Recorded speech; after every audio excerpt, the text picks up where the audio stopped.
Zona Cero.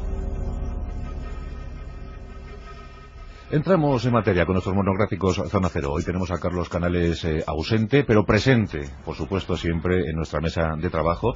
Y desde aquí le enviamos un afectuoso saludo. ¿Qué tal, mi querido Jesús Callejo? Buenas noches. ¿Qué tal? Muy buenas noches. ¿Dónde habrá ido Carlos? ¿Acaso a buscar las fuentes de la eterna juventud? No me extrañaría. ¿Era una reencarnación de Ponce de León este hombre? Ponce de León redivivo. Con la cantidad de actividades que tiene Carlos, vamos, sí. No me extrañaría que una de ellas sea buscar estas míticas fuentes para intentar todavía ser más joven de lo que ya aparenta, que mira que no envejece este chico. Carlos Canales debe tener como 300 años, ¿no? Por lo menos, tiene más que yo. Mira que yo ya tengo fama de longevo. Sí, pues tú tienes 297. Sí, pero... sí, la verdad que yo ya desde mis épocas egipcias perdí la cuenta. Pero es verdad, Jesús, que a lo largo de la historia el ser humano siempre ha pretendido ser más longevo, siempre vivir un poco más, ¿no? Siempre, sí.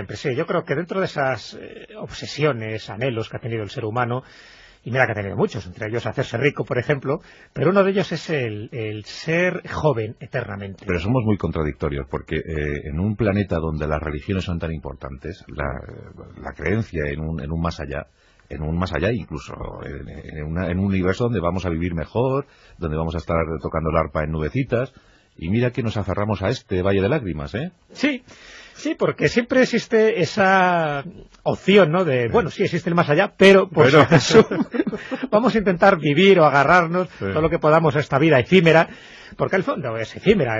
Cuando ves la biografía de un personaje y de la cantidad de cosas que ha hecho, pero tú lo miras dentro de ese contexto histórico, por ejemplo, Alejandro Magno, que fue uno de los que buscó las fuentes de la eterna juventud, 32. Pues eso lo vivió 34 años. La cantidad de cosas que hizo, pero es un lapso pequeñísimo, ¿no? Dentro de la historia, incluso, ¿no? Del Imperio griego y dentro de la historia incluso de su propio devenir y las cantidades de cosas que hizo. Pero es verdad, tenemos esa sensación de alargar un poquito más, 2 días más, 1 año más nuestra existencia. Y es un error, porque muchas veces nos quedamos con lo accesorio y no nos damos cuenta de que lo esencial es la vida misma, ¿no? El vivir en cada momento y la calidad de vida, no la longitud que pueda tener esa vida, sino esa calidad de vida. Ahora poco a poco nos vamos dando cuenta, pero es verdad que también cada vez más surgen en los medios de comunicación terapias que intentan alargarnos la vida. Ya se habla de que podemos llegar biológicamente a los 120 años, incluso hay teorías transhumanistas que hablan de los 200, de los 300 años. Es decir, volvemos un poco a esa época prediluviana donde Matusalén, Noé y compañía tenían esa longevidad, donde siempre se ha puesto en solfa, ¿no? Si realmente es auténtico, estamos hablando de un símbolo. Da igual. El hecho es que, según nos dicen algunos especialistas, el ser humano es capaz de vivir mucho más de esta media de vida que tenemos en Europa y en Estados Unidos, de estos cerca de 80 años. Bueno, pero en los relatos bíblicos algunos exégetas dicen que a lo mejor...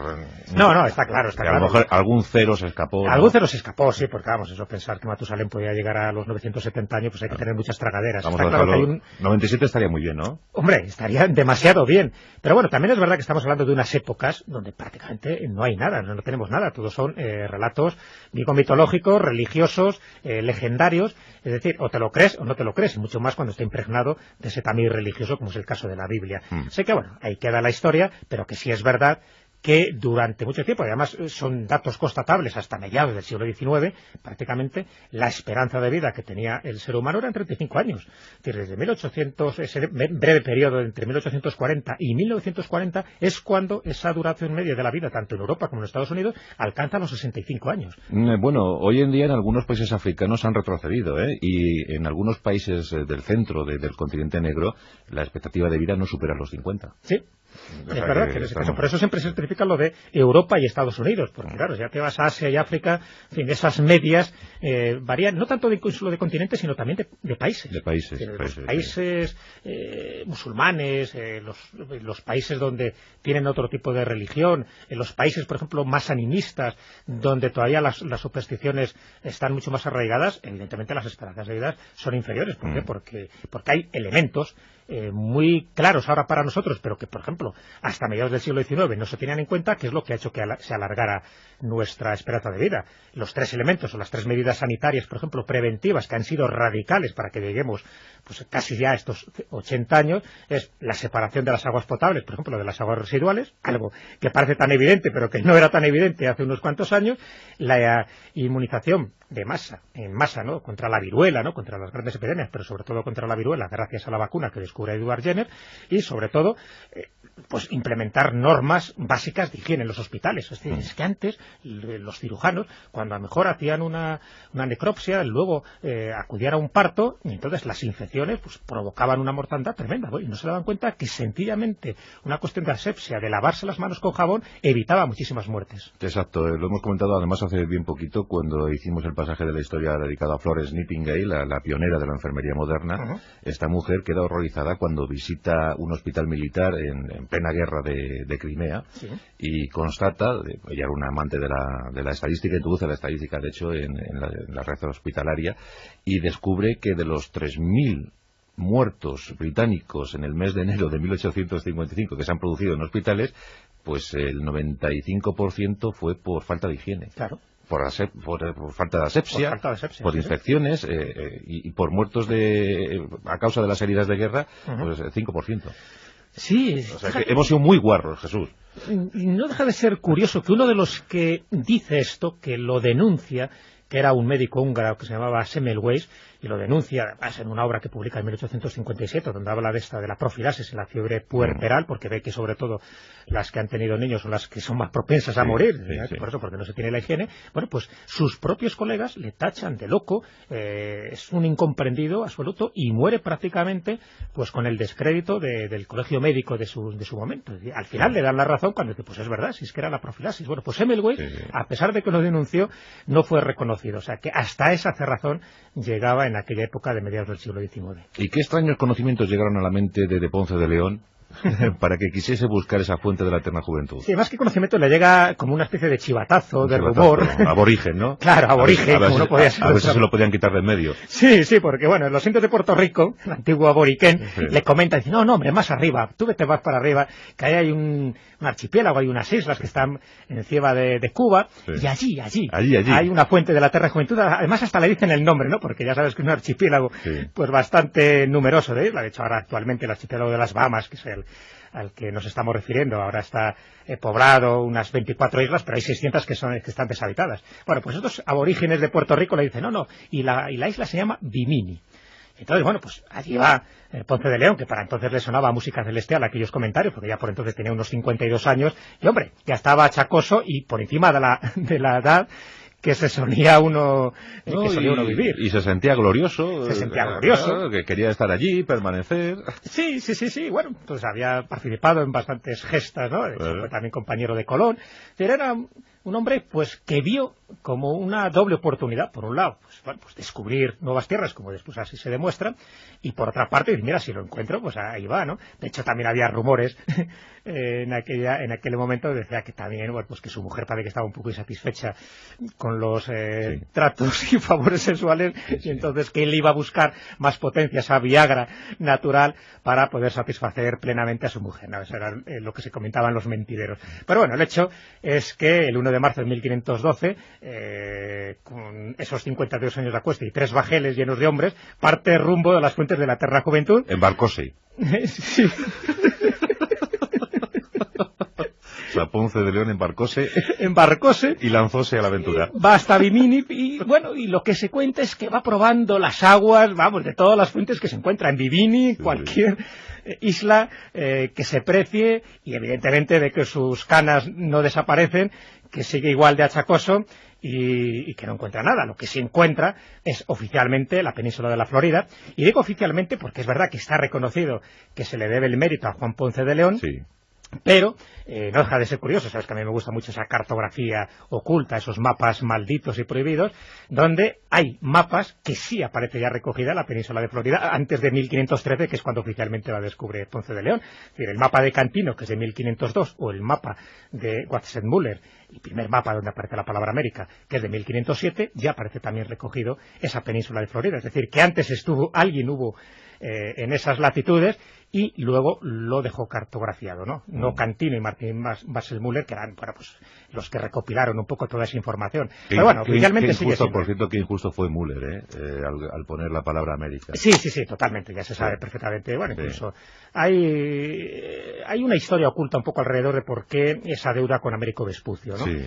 Pero, ya te digo, lo sorprendente de ese mapa que hace Wassermüller es no solo que aparece esta península de Florida, sino que también aparece el Océano Pacífico. Y ya sabes que también oficialmente el Océano Pacífico se descubre en 1513, es decir, en la misma fecha que Ponce de León descubre la Florida. Bueno, ya te digo que eso es para hablar largo y tendido, incluso dedicar al libro monográfico a estos mapas imposibles, esta cartografía donde ya quedan descritas tierras que oficialmente no habían sido descubiertas. Hombre, ni Ponce de León ni Núñez de Balboa fueron a ciegas. No, claro. Fueron sabiendo lo que iban. Y si me apuras, incluso Magallanes, es decir, cuando Magallanes descubre también su estrecho, él sabía perfectamente, porque además están las crónicas de Pigafetta, donde se dice que algo así que por fin había descubierto ese famoso estrecho del que tenía noticias. Se lo había contado, incluso no se lo habían contado, sino que está cartografiado en algunos mapas. El caso es que Ponce de León muere a flechazos. Bueno, exactamente. Entonces Ponce de León en esa primera singladura de 1513 no encuentra nada. Bueno, después se sabe que tiene que regresar otra vez a Cuba, incluso a España, y regresa en 1521, y ahí es donde ya muere a flechazos, es decir, seguía probando fuentes por donde pasaba, no encontraba la fuente de la eterna juventud, y al final pues eso, muere de un flechazo, donde se demuestra claramente que no encontró nunca la fuente de la eterna juventud. Y aquí me quedo. Pero bueno, aún así vivió bastante, pasado los 60 años, lo cual no está nada mal. Sí. Bueno, supongo que no fue ni el primero ni el último, ¿no? No fue ni el primero ni el último. Lo que pasa es que fue más conocido por eso, porque esta es la clásica reivindicación romántica que tienen los conquistadores, es decir, que en busca del dorado, en este caso de las míticas fuentes de la Eterna Juventud, van descubriendo estos terrenos, otros terrenos oficialmente, ya digo siempre oficialmente y especifico esa palabra, porque después se demuestra que cuando ahondas en la historia de los descubrimientos, alguien ya llegó antes y alguien encima lo dejó cartografiado. Pero bueno, el mérito lo sigue teniendo él, y esos 6 meses de infructuosas excursiones, pues se dio cuenta de su ingenuidad, y no solo de la ingenuidad, sino del hazmerreír, porque cuando regresa a Puerto Rico, pues comenta un cronista de la época que tuvo que sufrir muchas burlas de los que le habían visto regresar más enfermo y más viejo de lo que había partido. Menudo somos los españoles para somos así, bueno, para sacar chistes fáciles. Sí. Fíjate, si hubiese sido en lugar de Ponce de León, Ponce de Lyon, pues tendría ahora mismo un monumento en Trafalgar Square, ¿no? Sí, está claro. El hecho de que fuera vallisoletano no lo ayudó mucho. Pero bueno, por desgracia así es la historia. Y en Bimini, Jesús, que... Y en Bimini, bueno, ahí está lo curioso. Es decir, ¿por qué Bimini? ¿Por qué le asesoraron o le informaron estos indios de Boriquén que en Bimini? Claro, al principio da la impresión de que todo es una tomadura de pelo, porque me consta que durante 6 meses sí que tuvo que recorrer no solo Bimini, sino todas las islas de alrededor. Pero claro, cuando después descubres más cosas que han ocurrido en Bimini, es cuando piensas que a lo mejor había una cierta credibilidad. No tanto que se encontraran las fuentes de la Eterna Juventud, pero sí puede ser un núcleo importante de alguna civilización que luego desapareció. Ahí están las famosas revelaciones de Edgar Cayce, donde dijo que en el año 1968 se encontrarían las pruebas de que la Atlántida existió. Ya sabes que en aquella época, en 1968, se encuentran unos muros en Bimini, ciclópeos, y más de un investigador piensa que aquello podía ser esa prueba incontestable de que la Atlántida existió, o por lo menos una civilización que fue anegada. Bueno, con independencia de eso, sí que todas las pistas un poco indican de que Bimini, en general, todo lo que es el archipiélago de las Bahamas, pues sí pudo contener hace tiempo, y estamos hablando de esa mítica cifra de los 12.000 años, pues una cultura, una civilización, donde posiblemente, igual que pasaba con el Preste Juan, se hablara de que también, entre otras riquezas, contenía esa fuente de la eterna juventud, esa fuente que también fue buscada por los alquimistas. Sí, yo creo que esa es la auténtica historia, ¿eh? Yo entiendo que va por ahí. Una leyenda que fue de boca en boca, de generación en generación. Exactamente. Y bueno, pues esa vieja creencia en una cultura antiquísima, y a lo mejor una fuente salutífera, ¿eh? Sí, posiblemente. Claro. Y cuando ya le llega a Ponce de León, pues bueno, ya viene totalmente descafeinada, ya viene totalmente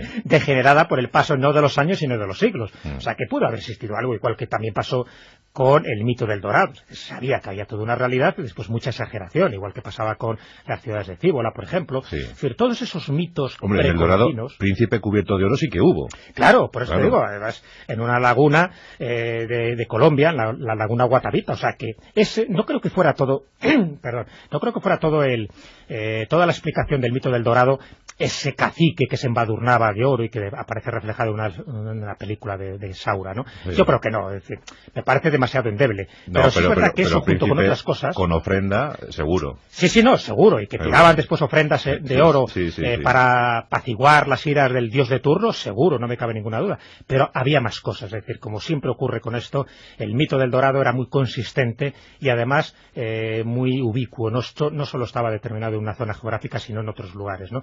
Pero claro, eso sirvió para que muchos españoles, con ansias de poder, de fortuna y de riqueza rápida, pues empezaran a descubrir cosas y también encontraran su propia muerte, como ocurrió en más de un caso, ¿no? Bueno, pero eso viene bien porque viene bien. Descongestionaba la zona de bravucones. Eso es verdad.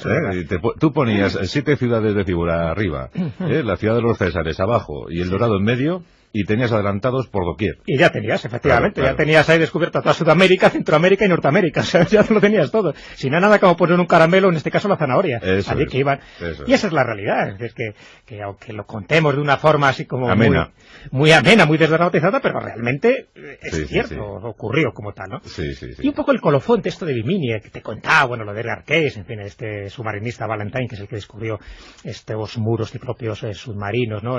Pues alrededor de esta isla de Bimini, el colofón un poco a toda esta historia de que realmente sí que parece, o vuelve otra vez a resurgir ese mito de que allí están las fuentes de la eterna juventud, lo volvió a cacarear pues el mejor ilusionista y mejor mago, dicen, de toda la historia, que es David Copperfield. Para mí era Harry Houdini, pero bueno, dicen que es David Copperfield. Yo también estoy contigo. Sí, yo creo que era Houdini de todas. Pero bueno, David Copperfield, pues es verdad que ha sido muy célebre, ¿no?, con la cantidad de espectáculo muy bien montado, por otra parte. Entonces, bueno, pues la última cosa que comentó, que por cierto en alguna de las tertulias salió a colación, es que de las 4 islas que se ha comprado en el archipiélago de las Bahamas, nada, por el módico precio de $56 millones, no se ha gastado Abramovich 50 millones de euros en el castillo de Drácula. Bueno, fíjate, efectivamente. Es que no valen más 4 islas. Ese dinero, sí, para esta gente es como todo muy relativo. Claro. Bueno, pues una de sus islas, que está en la zona, en la región de Suma, ¿no?, dentro del archipiélago de las Bahamas, que es Musakai, es propiedad privada suya, es la que él alquila por el módico precio de $300.000 a la semana. O sea que, claro, con esa cantidad va a amortizar rápidamente la inversión que ha hecho. Bueno, pues una de las islas, que no es Musakai, no es la que alquila por $300.000 a la semana, una de esas islas asegura que ha encontrado esa fuente de la eterna juventud. ¿Y en qué se basa para decir? Bueno, pues lo que él comenta es que en este manantial, cuando tú coges una hoja seca y la pones en contacto con el agua, vuelve a la vida otra vez, y cuando coges un insecto que está medio moribundo, pues al entrar en contacto con el agua recobra la vida y vuela de nuevo ese insecto.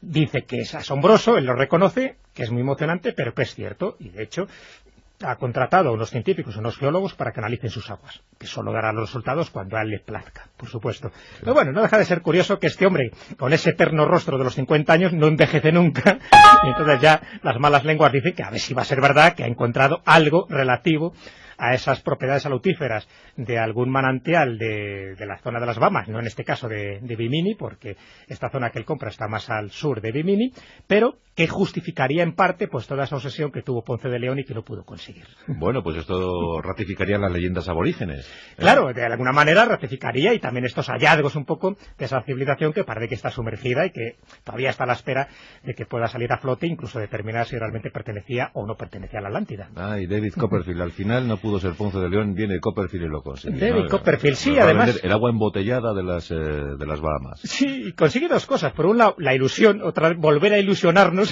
claro. Con lo cual es su especialidad, ¿no?, la ilusión, y por otra parte, pues ya sabemos que como es especialista en hacer desaparecer cosas, pues también ahora es especialista en hacer desaparecer las bolsas de los ojos y las arrugas, si realmente ha encontrado la fuente de la eterna juventud. Entonces, ¿dónde se encuentra? Sí, en el archipiélago de las Bahamas. Sí, pero sería en Exuma. Exuma. Sí, exactamente, que es una de las zonas de las regiones que tiene el archipiélago de las Bahamas, y estaría muy cerca de Musakai, porque él compra 4, Musakai parece que no, porque es la que alquila, no se arriesga, ¿no?, a que alguien pueda descubrir este secreto, entonces sería alguna de las otras 3 que le ha comprado. Bueno, pues ahí está David Copperfield como poseedor de la clave, para no envejecer Uno jamás. de tantos que dice tener la clave. Cuando se unió a esta chica, la modelo Claudia Schiffer, ¿verdad?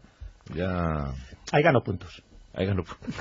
Bueno, pues toma un poquito de agua mineral. Jesús, ¿qué la prefieres, con gas o sin gas? La prefiero sin gas y de Lanjarón, porque también, de Lanjarón, no he dicho de Bezoya, porque la de Lanjarón está acreditado que es buena para el corazón y alarga la vida. La de Bezoya también alarga. Vamos a ver, pero ya estás aceptando dinero, Jesús.